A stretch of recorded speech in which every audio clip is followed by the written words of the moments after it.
오늘은 김창협의 청청각 기에 대해 살펴보도록 하겠습니다. 기라고 하는 걸 잠깐 뒤에서 설명하겠지만 우리가 기 그러면 일기, 매일매일 쓰는 기 정도로 이해해도 돼요. 자, 기라고 하는 문장은 기록하는 바의 크고 작은 일에 따라 그 의미가 다릅니다. 고대에서의 기는 어떤 큰 일, 기사로 줄을 삼았고 한유 이후로 구양수와 소식에 이르러 의론을 섞는 변화가 생긴 것이다 라고 했는데 이 부분은 사실은 그냥 그런가 보다 하세요. 박스 보기로 나오는 부분인데 중요하진 않고요. 이 부분이 기는 어떤 사건의 시작과 끝을 기록한 것이고 그 사건의 시작과 끝을 보고 들음에 대한 미친 것, 보고 들음에 대한 미친 것은 깨달음이에요. 어떤 깨달음을 서술한 것이다. 그러니까 크게 세 개의 단락이죠. 하나, 어떤 사건의 시작과 끝. 두 번째, 그것을 보고 들은 거. 그 다음에 세 번째, 깨달음. 이런 식으로 이해하면 될 것 같아요. 자, 그러면 청청각기는 어떠냐? 청청각기는 이군의 별장 청청각을 방문한 후 청청각은 단순한 건물이 아니라 하나의 자연과 인간이 하나가 되는 공간이다. 이게 이제는 첫 번째 시말이 되겠죠. 그리고 보고 들은 거죠. 그리고 아름다운 자연 속에서 고요하게 살아가는 이군의 모습을 통해 이게 두 번째가 되나요? 이상적인 삶의 모습을 제시하고 독자들에게 자연과의 조화, 내면의 수양, 그리고 도덕적 완성에 대한 성찰을 촉구한다. 이게 이제는 미친 것, 즉 세 번째 깨달음이 되겠죠. 의도라고 볼 수도 있고요. 자, 이렇게 크게 세 개의 단락으로 우리가 나누어 볼 수 있고요. 그 다음에 수필이니까 그냥 처음, 중간, 끝이라고 보셔도 상관은 없습니다. 자, 그러면 본문을 한번 보도록 하겠습니다. 동읍면 동북쪽은 백운산인데 동읍면이 어디냐 그러면 지금의 어떤 포천 정도 이해하시면 될 것 같아요. 산봉우리가 높고 계곡이 깊은 데다가 흐르는 물은 매우 맑고 빠르며 모두 흰 자갈과 흰 숫돌이 깔려있다. 자, 이 백운산의 모습을 구체적으로 묘사하고 있네요. 내가 본 거야. 이 산의 산물로는, 산물이라니까 생산물, 거기서 나는 어떤 자연물이 되겠죠, 그죠? 자, 산물로는 좋은 나무와 훌륭한 목재가 많고 5개의 침엽을 가진 잣나무, 가장귀가 3갈래인 인삼, 말꼬리처럼 생긴 당귀, 짐승 모양의 복령, 송이버섯, 석이버섯, 겨자 등 식용약재가 매우 많다. 고로 이렇게 아름다웠고 그 다음에 약재가 많고 산물이 많으면 사람이 그렇죠, 살기 매우 좋은 환경을 가지고 있다. 산기슭에 수십 리는 높은 언덕과 깊은 골짜기, 무성한 숲과 평탄한 시내로 이루어져 대체로 사람이 살만한 환경이다. 그렇죠? 괜찮지? 그러나 이야기가 또 뒤집어지나요? 그러면 살 수 없는 환경이 있네. 뭐예요? 토양이 촉박하여 밭이 좋지 않은, 지금 포천 지역 가보면 그럴 것 같아요. 거주민이 매우 적어 이따금 8개, 9개 채의 초가에서 밥 짓는 연기가 겨우 이어질 뿐이다. 이들은 바위 틈에서 밭을 갈고 골짜기에서 물을 길어다 먹으며 궁핍한 가난한 생활을 하고 있다. 그러니까 상당히 좋은 환경인 것 같은데 매우 척박해. 그래서 여기는 사람들이 많이 살아 안 살아? 안 살아. 그래서 누각이라든가 인가가 없는 이유를 얘기해줘요. 그래서 그 때문에 평소에 자연의 뜻을 둔 사람도 이곳의 깊고 아름다운 경치는 좋아하면서도 비난한 생활을 괴롭게 여긴 나머지 이곳에 와 거쳐야 할 엄두를 내지를 못한다. 그래서 산수는 아름답지만 현실은 어때요? 정원과 못, 정자와 누대 등의 볼거리는 없다. 현실은 매우 힘들다. 자, 여기까지를 우리가 이제 처음 부분으로 본다면, 처음 부분은 청청각에 대한 소개와 주변 환경을 제시하고 있습니다. 나이벗 제2군 개우는 이재한이라는 사람이에요. 어릴 적에 처가를 따라 산 남쪽 연곡리에 살았다. 전곡리가 아니고 연곡리네요. 얼마 뒤 그는 또 집 곁에 책을 보관하고 손님을 영접하기 위한 집을 짓고, 이게 이제는 일종의 별채, 뭐 이런 거라고 보면 될 것 같아. 별장. 자, 청청각이라고 이름을 지었다. 그러니까 청청각을 지은 이유가 뭐예요? 그렇죠. 책을 보관하기 위해서죠. 청청각을 지은 이유가 뭐예요? 이유가 자, 손님을 영접하기 위해서죠. 이군의 청청각이 완성된 뒤로 산골 백성들과 들녘 노인들이 모두 와서 보고는 경이로워했고 와우 멋있는데 와 beautiful 지나가던 나그네도 모두 돌아보느라 머뭇거리며 신선의 거처가 아닌가 생각하였다. 그러니까 주변 사람들 마을 사람이나 외지인 사람들의 반응을 본다면 어떤 일종의 놀람이죠. 대단하구나 이런 거예요. 자 여기까지는요. 자 이군 개우가 청청각을 짓게 된 이유와 뭐야? 손님을 보관한대. 책을 보관하고 손님을 영접하기 위한 거죠. 그 다음에 주변 사람들은 와우 경이로워 이런 반응이었습니다. 나 왜 이러냐? 나는 그 위에 올라가 보지는 못했지만 오래전부터 그 아름다움을 상상해 오다가 근자에 최근에 한번 가서 이군을 따라 며칠 동안 누각의 경관을 구경하였는데 견문이 나오네요. 그죠? 그런 뒤에 더더욱 이름이 집에 걸맞음을 알게 되었다. 청청, 맑을 청자 2개. 맑고 맑은 거예요. 청청각은 모두 9칸으로 마루는 시원하고 방은 따뜻하며 둘레에 난간이 쳐져 있고 창과 출입문은 맑고 깨끗하며 왕골자리, 그러니까 돗자리예요. 돗자리가 시원하게 깔려 있다. 흐르는 물은 자 이게 이제 청청각의 구조라고 한다면 이쪽은 이제 주변 환경이 되겠네요. 그죠? 흐르는 물은 당 아래 감아돌고 기암괴석이 처마 끝자락에 우뚝 솟아있으며 맑은 못에 고요하고 시원하며 해묵은 버드나무가 무성하다. 오 그렇구나. 자, 요 두 문단은 결국은 뭡니까? 두 문장은 두 문단이 아니라 문장이겠죠? 청청각의 구조와 주변 경치예요. 이리하여 무더운 여름 한낮에도 이곳의 바람은 시원하다. 그만큼 아름답다는 거죠. 이군은 각건의 도포를 입고 각건이라고 하는 거 머리 두건이에요. 머리에 쓰는 거. 그 사이에서 한가로이 지내며 그 사이가 어디예요? 그렇죠. 청청각이겠죠. 날마다 깨끗이 청소를 하고 다음에 향보를 피워놓고는 글을 읽고 시를 읊조리다가 피곤해지면 지팡이를 끌고 천천히 거닐면서 꽃에 물을 주고 나무를 심으며 위로는 산을 바라보고 아래로는 샘물에 발을 씻고 나니 종일통으로 한가롭고 단박하여 새 속에 잡다한 일은 조금도 없다. 한마디로 뭐예요? 새 속에 대한 신경을 안 써. 와, 이렇게 살려면 일단 뭐가 있어야 돼. 그죠? 뭐니 해도 머니가 있어야 돼. 나도 이런 삶을 살고 싶어. 누구나다. 자, 사대부가 은이라는 공간으로서의 어떤 자연의 모습을 보여주고 있고요. 여유롭고 한가로우며 속세와 거리를 둔 그런 모습이에요. 어찌 본다면 이상적인 모습이라고 볼 수 있어요. 이곳의 환경과 이군의 일이 모두 맑다고 할 수 있으니 누각의 이름을 청청각, 맑을청이라고 이름을 지은 것은 당연하다라고 나는 생각한다. 자, 여기까지 중간 세 번째는요. 청청각에서 한가롭고 담백한 생활을 영위하는 이군의 일상이 되겠습니다. 비록 그렇긴 하지만 이야기 뒤집어지나요?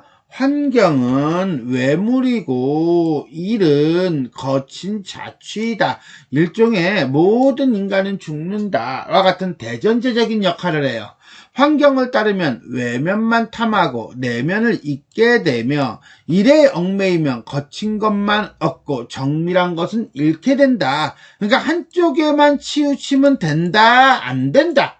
안 된다. 삶을 살 때는 그렇게 살아서는 안 된다. 그리고 이것을 맑다고 한다면 주변 환경이 멋있어. 그러니까 주변 환경에만 집착을 하는 거야. 주변 환경에만 집착을 하고 주변 환경은 멋있지. 맑지. 그런데 하는 일, 하는 짓거리는 머니만 탐구한다든가 뭐 이런 식으로 얘기하면 이거는 진정한 맑음이 아니다. 주변 환경도 맑아야지만 사는 것도 맑은 삶을 살아야 한다. 뭐 이런 거예요. 자, 이렇게 좋은 집을 짓고 자연 속에서 담백하게 생활을 하는 것이 맑게 사는 생활, 즉 청청한 것이라는 생각에 이름을 짓고 이름도 지어달라고 했지만 세상에 드러나는 것만으로 신선처럼 깨끗하게 사는 것은 진정한 맑음이 아니라는 인식이다. 즉 무슨 소리냐면, 자, 나 이렇게 살고 있어 하고서나 보여주는 삶. 그러니까는 자연, 주변 환경, 생활은 맑지만 하는 것은 맑지 않다면 이거는 진정한 맑음이 아니다. 그래서 맑게 사는 것이 무엇인가에 대한 문제를 제기하고 의문을 제기하는 거예요. 왜? 그렇게 함으로써 진정한 맑음이 무엇인지를 살펴보고자 이겠죠. 자, 여기까지 중간 네 번째 진정한 맑음의 의미에 대한 고찰이 되겠습니다.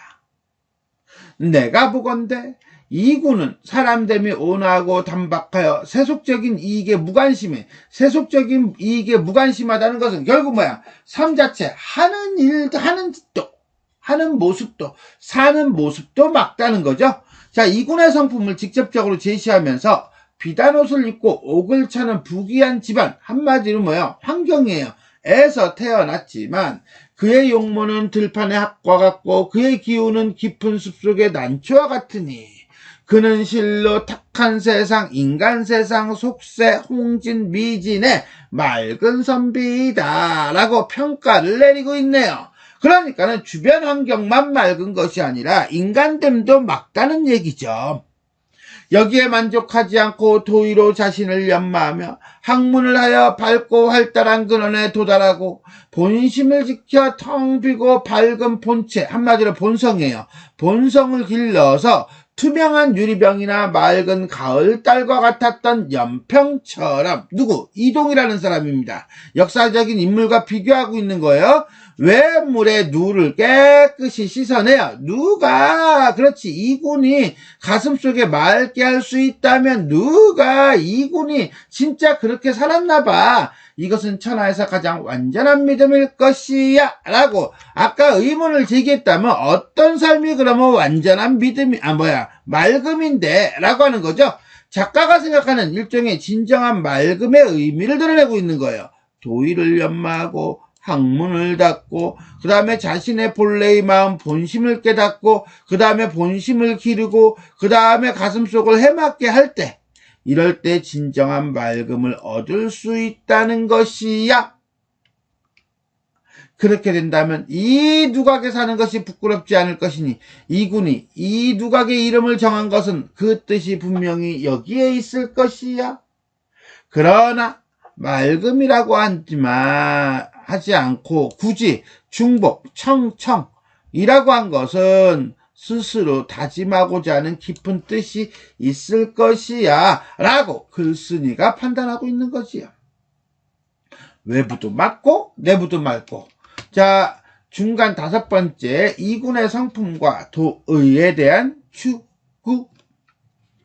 이제 마무리 단계인가요? 어떤 사람들은 이군이 누각의 이름을 붙인 것은 사실 치천의 식구에서 따온 거야. 아, 이거 다른 사람의 시야. 조선시대 윤방의 시야. 자, 이렇게 추리하는 것은 본 의도를, 원래의 의미를 곡해한 것이 아닌가? 라고 말하기도 한다. 자신의 창작이 아닌 타인의 글을 인용한 것, 이런 걸 우리는 용사라고 합니다. 용사를 비판하고 있다. 허나 그렇지 않다. 이거는 글쓴이 입장이죠. 자, 옛사람이 식구를 인용할 적에는 꼭 본의대로만 한 것이 아니라 내 마음의 주안점, 내가 어떤 마음을 가지고 있는가, 내가 어떤 의도를 가지고 있는가에 따라 다르게 하였다라고 해서 다른 사람의 비판을 재반박하고 있다라고 보시면 돼요. 일단 첫 번째는요, 재정의를 통해서 어떤 거야? 내 마음의 주안점에 따라 해야 한다는 거죠. 그 다음에 옛사람의 식구를 보면 그렇다는 거예요. 옛사람의 행적을 근거로 반박을 하고 있다라고 보시면 돼요. 그런데 옛사람 누구라고 하니까 구체적인 근거를 들죠. 시경의 대하의 문왕편을 보면 거룩하신 문왕이여 계속하여 찬란하게 공경하셨도다 에서 지는 어조사일 뿐인데 요지 증자는 이것을 지선에 그친다는 뜻의 지라고 말했다. 이런 건 이제는 뭐야? 이게 구체적인 근거다. 주송의 열문편에는 더할 수 없이 드러난 덕을 온 제후들이 본받나니에서 불현, 여기 있죠. 불현은 드러난다라는 뜻인데 자사는 이것을 가지고 현묘한 뜻으로 썼다.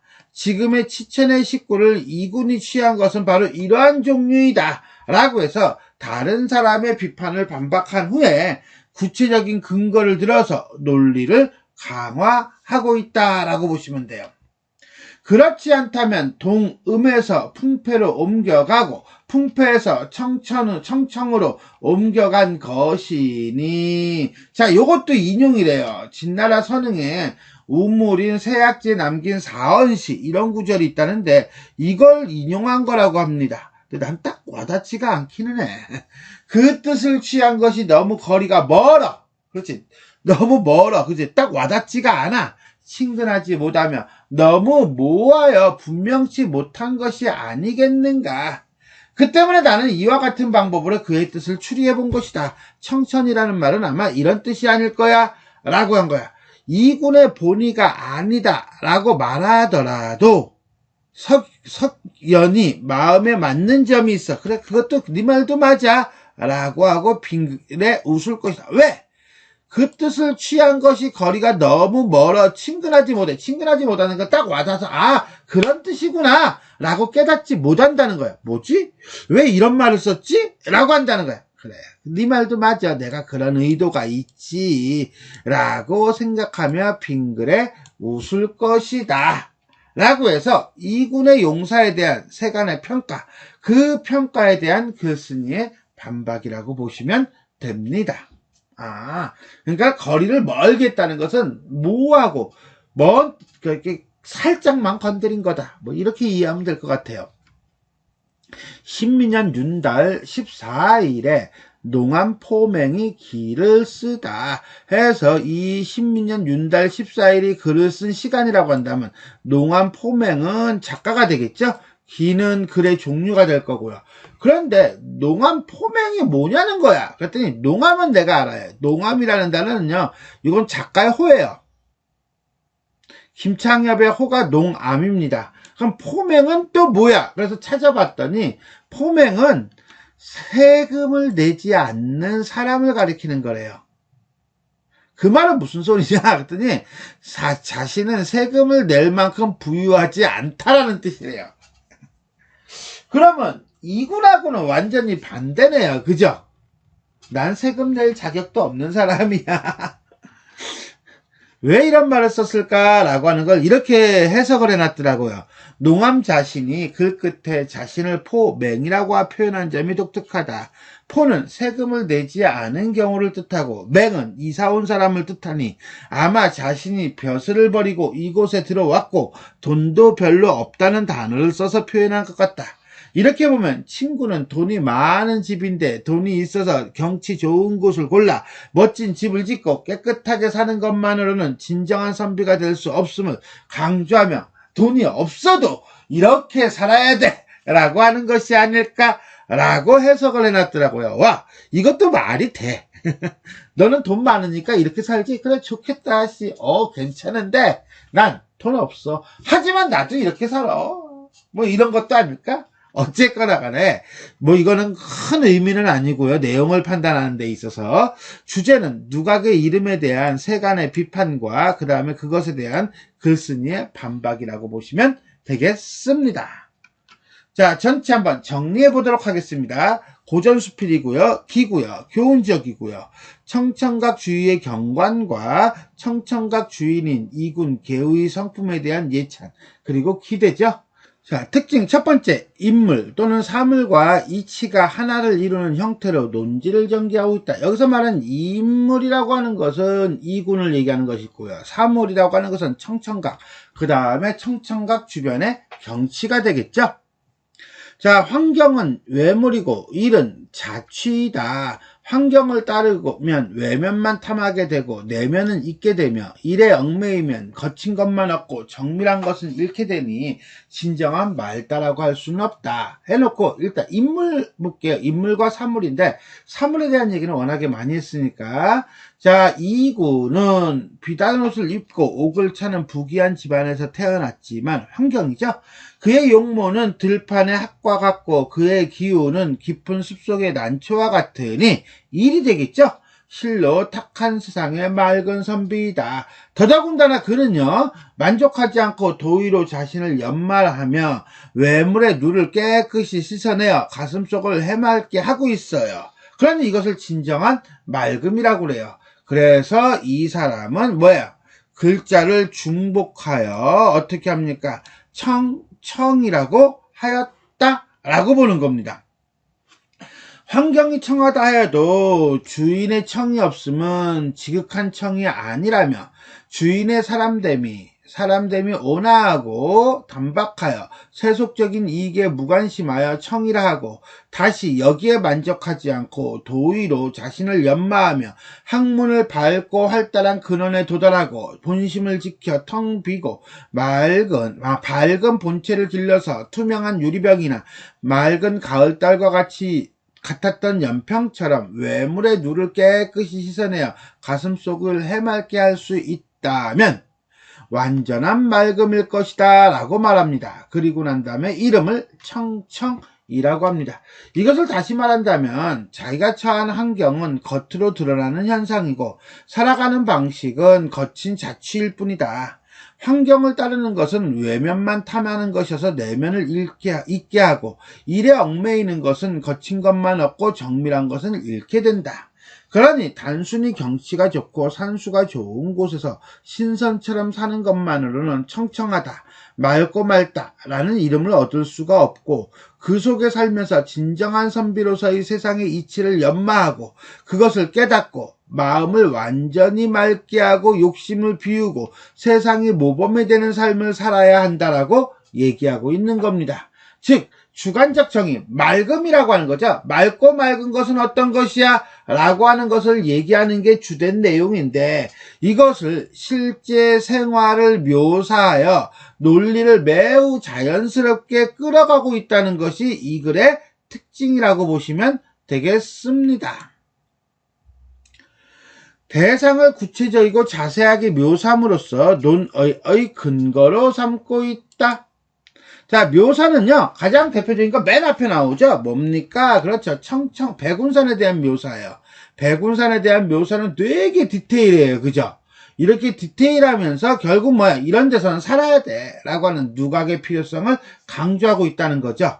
인용은 뒤에 부분에서 나와요. 뒤에 부분 나오는데 그 중에 두 군데가 나오는데 증자의 예를 들어서 설명한다면은 문헌과 역사적 인물의 행적을 인용하여 주장의 근거로 삼고 있다. 그렇게 함으로써 논리의 타당성을 부여하고 있다. 라고 보시면 되겠습니다. 자, 이렇게 해서 우리는 김창협의 청청각 기에 대해서 살펴보았습니다. 자, 지금까지 내용이 도움이 되셨다면 좋아요와 구독 버튼 눌러주시고요. 알림 설정 부탁드리겠습니다. 수고하셨습니다.